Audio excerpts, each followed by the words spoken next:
नावाचे नाम हरे काक्षी बाणाचे वचन कवत बोलन संपूर्ण पावादले त्याचे चिन्ह तव तवे बाण ओढत आवडी गाता रामायण श्रीराम सुखावे आपण फक्त निरीक्षण जन्म मरण सुरते संपूर्ण ब्रह्मवती गौरीपुत्र गजानन कौशल्यपुत्र रघुनंदन अंजनीपुत्र हनुमंतराय जसे मोतीराम महाराज बुद्धी देते हनुमंतराय बुद्धी देते संत मंडळी बुद्धी देते माता भगिनीच्या चरणी नतमस्तक होऊन जशी जमल तशी सेवा करण्याचा प्रयत्न करू माता भगिनीच्याच का म्हणलं कारण आमची संख्या जास्त आहे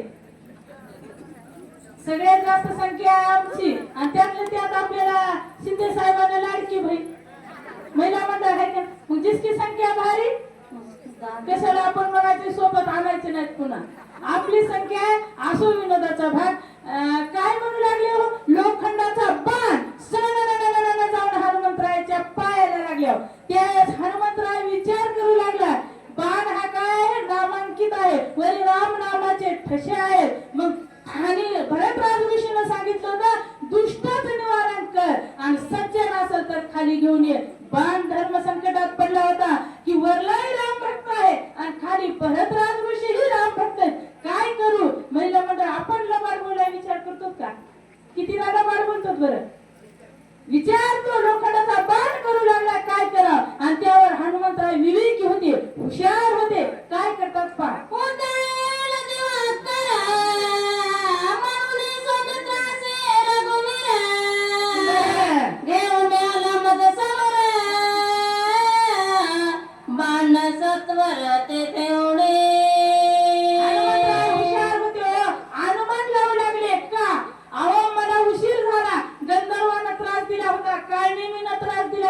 विघ्न एक होतं का बरेचसे विघ्न आले होते म्हणून मला वेळ झाला असेल म्हणून माझ्या राम प्रभूनं पुढे न जाता मध्येच नामांकित बाण पाठवला आणि त्या बाणाच्या सहाय्याने मला खाली नेण्याचं कार्य माझ्या राम प्रभूने केलं असेल असे हनुमंतराय विचार करू लागले सौमित्र वंदने दशाशेर करुणे विभीषण राज्यधारा वय सत्वर त्याला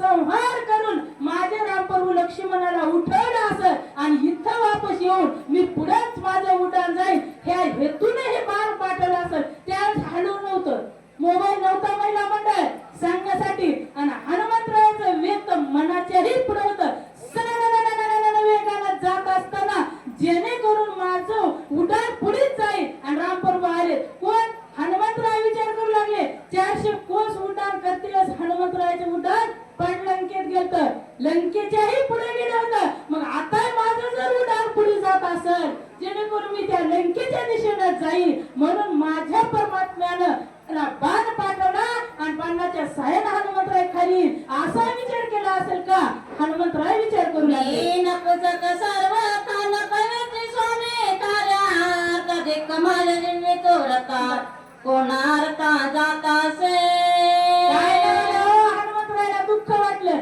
कशाचं महिला मंडळ आपल्यालाही दुःख वाटावं एक दिवस जर पोतीला नाही गेले अडचणीनं दुःख वाटावं आपल्याला वाटत नाही पण हनुमंतराय म्हणाले धिक्क माझे जिने अहो मला वेळ लागला मी लक्ष्मण उठेपर्यंत लंकेत पोहोचलो नाही मला पर्वत घेऊन येते वेळ लागला म्हणून माझ्या रामप्रभूने लक्ष्मणाला उठवलं सर्व कार्य केलं आणि परत मी आले माझा जीवन धिक्क असो हनुमंतराय दुःख करू लागले झाला ते दुःखी सवेच पाण्यात आलो की तो थोडा दुमके एकाएकी सत्वर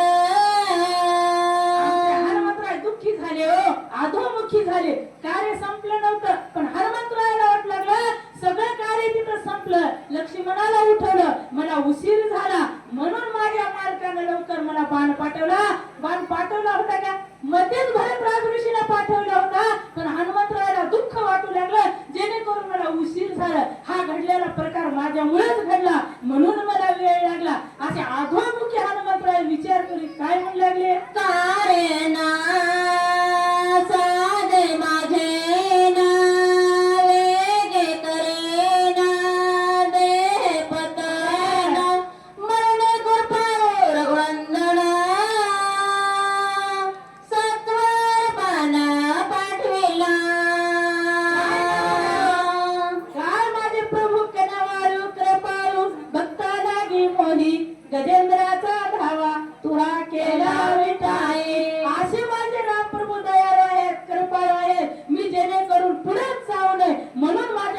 हे रामांकित बाण पाठवला. हनुमंतराय विचार करू लागले. आता जो काय बोलते आज्ञा करणे निश्चिते स्वयानुसरणे बाणाते बरं विलंब येते करू नये. हनुमंतराय विवेकी होते, महिला मंडळ हुशार होते. हनुमंतराय आता आम्हाला काय सांगितले, गुंत्याची सेवा करा, लवकर लवकर सांगा म्हणे, स्पीड न सांगा म्हणजे होईल तेवढं करू. तसं हनुमंतराय वेळ कमीत म्हणजे टाइम इज मनी म्हणले, मला जायचं लवकर, उशीर झालाय, काही असो घडलेल्या प्रकाराचा विचार न करता हे बाण आपल्याला द्यायला आले ना, त्या बाणाच्या मागे जाण्याचा ठाम निर्णय आमच्या हनुमंतरायाने घेतला. हनुमानाज्ञेचा किंकर आज्ञा न उल्लंघेल मात्र टाकले बाणावर शेरे निघाला सत्वर बाणवेगे. हनुमंतराय बल नव्हतं का उड्डाण करता आणि जाता येत नव्हतं का, पण हनुमंतराय म्हणजे हा माझ्या मालकाचा बाण आहे, रामांकित बाण आहे. काही असो आपल्याला उशीर हो का काही हो, पण त्या बाण आपल्याला ओढायला ना, न्यायला आलाय ना, दुष्ट असेल संहार करणार होता, पण बाण चरणाला लागला. हनुमंतरायाला खाली खाली खाली खाली खेचू लागला. त्यावेळेस हनुमंतरायाने विचार केला, हा निश्चित माझ्या मालकाचा बाण आहे, त्यावर आपण काही न विचार करता ह्या बाणावर शरीर टाकाव. म्हणून हनुमंतरायाने सर्व आपल्या बाणावर शरीर टाकलं. पातला त्याचा राम मनोरमा भक्तोत्तम भरत जेठे. येते येते चल द्या, कानाला नाही मनाला ऐकू येते.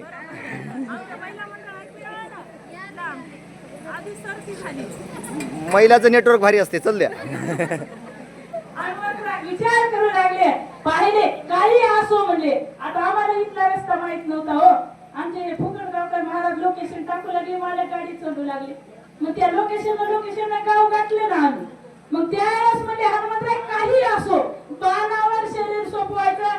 बाण ते द्रोणागिरी पर्वत किती मोठा होता, एवढा भयानक पर्वतासह हनुमंतराय बाणावर आले आणि बाण जिकडे नेईल तिकडे जाऊ लागले. त्याच बाणानं कुठे नेलं, नंदीग्रामाच्या ठिकाणी. भरत राज ऋषीचा आश्रम कसा दिसला हनुमंतरायला, मनोरम दिसला. काय वर्णन करू लागले. एका जनार्दन शरण दोघांचे भेटे आते गहना.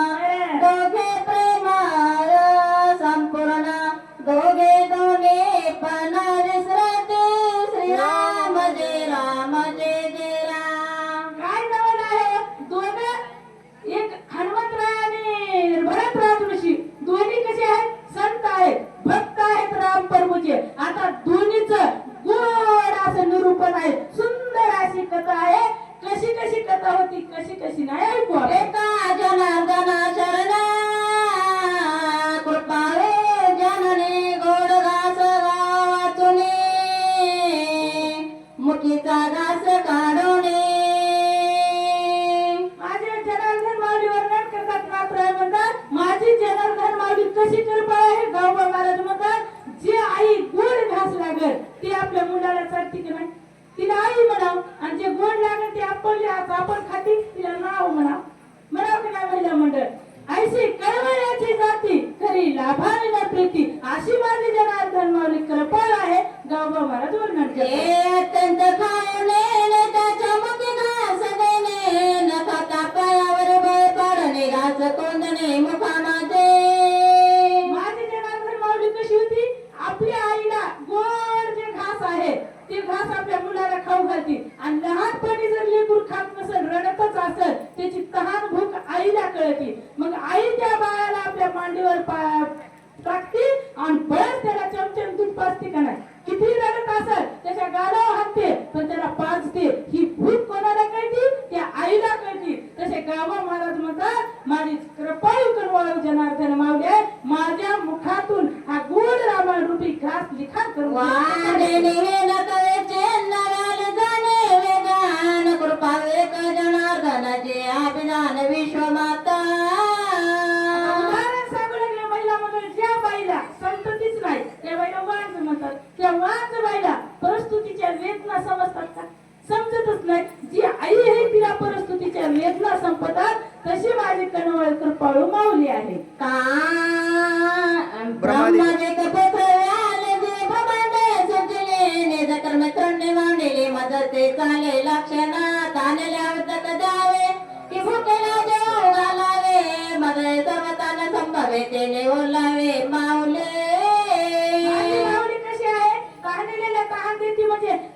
भुकेला व्याकुळ होतात तहानेनं.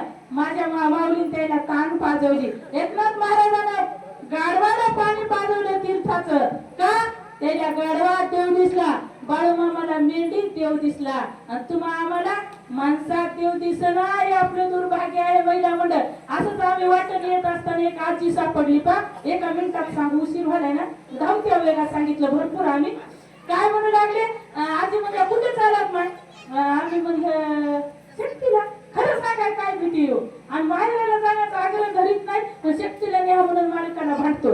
महिला मंडळ परमार्थासाठी भांडायचं, पण माहेराला जाऊ देऊन भांडायचं नाही, तर घरी गेल्यावर भांडतात, बद मार खातात. ताईच म्हणल्या भांडा, विरुद्ध अर्थ समजू नका. परमार्थात भांडा, पण संसारात भांडू नका.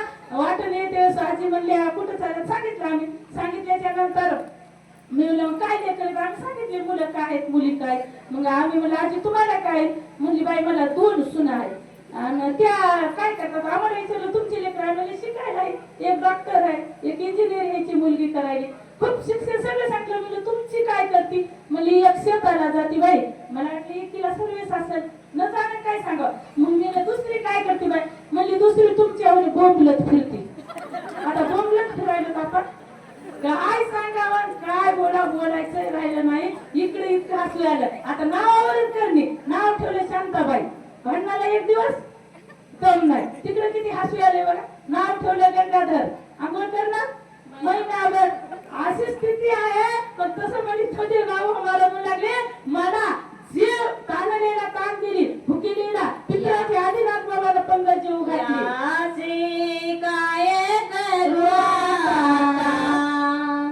जन्म में झाला करता, किती आज कर चिंता, काही सर्व तागनेला. जन्मनी झाला त्याचा गाव महाराजाला काहीच येत नव्हतं. नागबाबाच्या घरी गोड घास खाण्यासाठी राहिले होते. मग खाऊन कोणाच्या संताच्या घरचं जेवा. कुठेही जेवायचं नाही महिला मंडळ. जिथं संत असेल, भाव असेल, तिथं जेवायचं. नसेल तर ते अन्नाचा दुष्परिणाम होतोय. गावा महाराज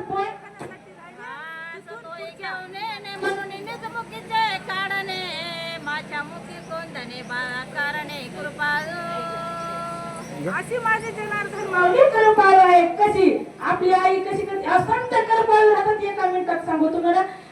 ज्यावेळेस आता हिवाळ्याचे दिवस असल्या बाहेर पांघरून बसतो की नाही थंडीचं. मग महाराज म्हणतात टाळ्या वाजवा, पुंडलिका म्हणा, महिला मंडळ म्हणायचं. टाळी वाजवा म्हणजे टाळी वाजवायची. त्याचे परिणाम दुष्परिणाम होत असते. का संत सांगूनच येते. बुडत हे जण न देखावे डोळा, येतो कळवळा, म्हणून या संताला कळवळायचं हे जग बुडू लागलेलं. त्याच महाराज येतात आणि टाळी वाजवा म्हणतात, मुखाला भजन करा. एक आजी लईच हुशार होती आमच्या इकडे. बरं बाहेर पांघरून बसली आणि टाळी वाजली नाही. टाळी वाजवावं म्हणजे त्याला काय कळायला. मी बाहेर पांघरून बसली म्हणजे टाळी वाजली नाही, भजनही केलं नाही, मुखानं रामही म्हणलं नाही. म्हणजे त्याचा धंदा आहे. म्हणजे सांगतात, बोंबलतात, जातात. त्याचा धंदा आहे. होय धंदा नाही. ते प्रबोधन करायला येतात, चिंतन करायला येतात. आपलं कीर्तन म्हणजे आपल्यातलं तण झालेलं निघून काढण्यासाठी संत येत असतात. म्हणून बाया संताचं ऐकत जावं, महाराजाचं ऐकत जावं. टाळीच वाजवली नाही, मुखानं भजन म्हणलं नाही. मग त्याचा परिणाम काय झाला आपल्याला नाही कळालं, तर देवाला मुंगीच्या पायातलं घुंगरू वाटलेला कळतंय त्या परमात्म्याला. मग दुसऱ्या जन्मामध्ये देवाला हातच देत नाही. असे त्या पंढरपुरामध्ये बसतील की नाही घाटावर. घाटावर बसल्याच्या नंतर ते हातच नसतात, हाताला पाय म्हणा येणं काय नाही असे करतात. आंधळ्याला पैसा हातही नसते असे करतात. पाहिलं ना सगळ्यांना पंढरपूर परिचयातलं. ज्यांना पाहिलं नाही ते आमच्या सोबत या, तुम्हाला आम्ही नेऊ फिरी नेऊ पंढरपूरला. मग त्या एका भक्ताला करुणा आली. त्या देवाला विनंती केली, देवा ह्याला घाण पाणी ह्याच्या अंगावून जात आहे, घाटावर बसलेली याला जागा बदलता येत नाही, याला तू चांगला जन्म दे ना. देव म्हणजे तू चुप, तुला काहीच माहित नाही. म्हणजे याला ज्यावेळेस मी चांगला जन्म देणार होता त्यावेळेस मुखानं राम म्हणले नाही, हातानं टाळी वाजवली नाही. म्हणून ह्याला म्हणजे मी त्या जन्मात असं पांगुळ केलंय. मग आता आंधळ्याला पैसा दे म्हणलं तरी एखादा करुणाकार असला तर देतोय, एखादा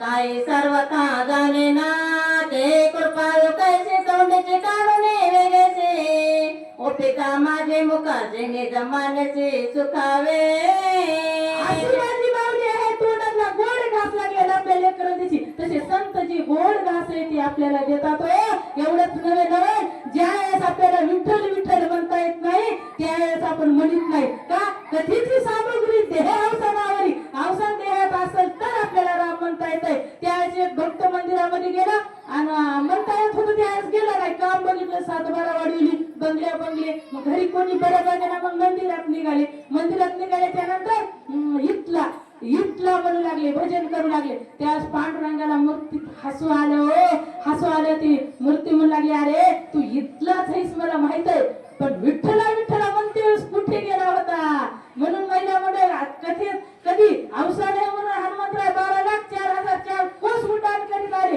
पुन्हा रिटर्न आले अवसान होतं दुसरे 18 पद्म वानर होते त्या वानराला जाता आले का कारण कथीची सामग्री देह अवसानावरी देहात ताकद असेल तर भजन होतंय बाळाच्या गणिताये जे क्या शिष्याचे ने झालपणे होय जे आणि काही न कळता जे सद्गुरु जाणे जे की प्रसावया आशीर्वादी सद्गुरु आहे जी काय आपल्याला ज्ञान आहे जे काय आपल्याला येतंय ते शिष्याला दिल्याशिवाय राहत नाही एक जनार्दन शरण कपी सारा बातम्या धरून पाने आणल्या पण गोड कथन पुढे असे या अध्यायामध्ये काय आपण ऐकलं की महिला मंडळाचा झोपीचा संबंध आहे दिवसा शक्ती आहे तुमच्या इकडे डुकरी लागल्या तरी समजत नाही रात्रच्या वेळेस तुम्ही सगळे अध्याय केले ह्या अध्यायामध्ये हनुमंतराय बाणाच्या साह्याने खाली आले पुढच्या अध्यायामध्ये गोड निरूपण भरत राज ऋषीचा आणि हनुमंतराय होणार आहे लगेच आपल्याला ऐकायला मिळणार आहे महारथी महाराज आपल्याला आगमन झाले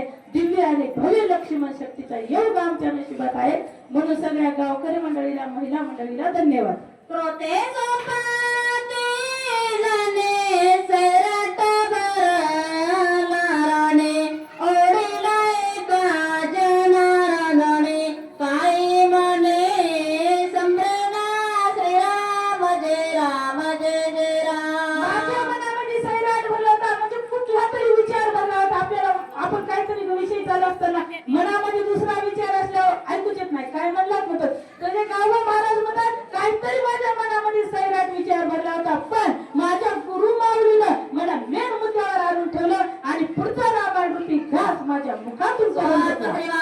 रामायण हनुमंत पुंडलिका व्रत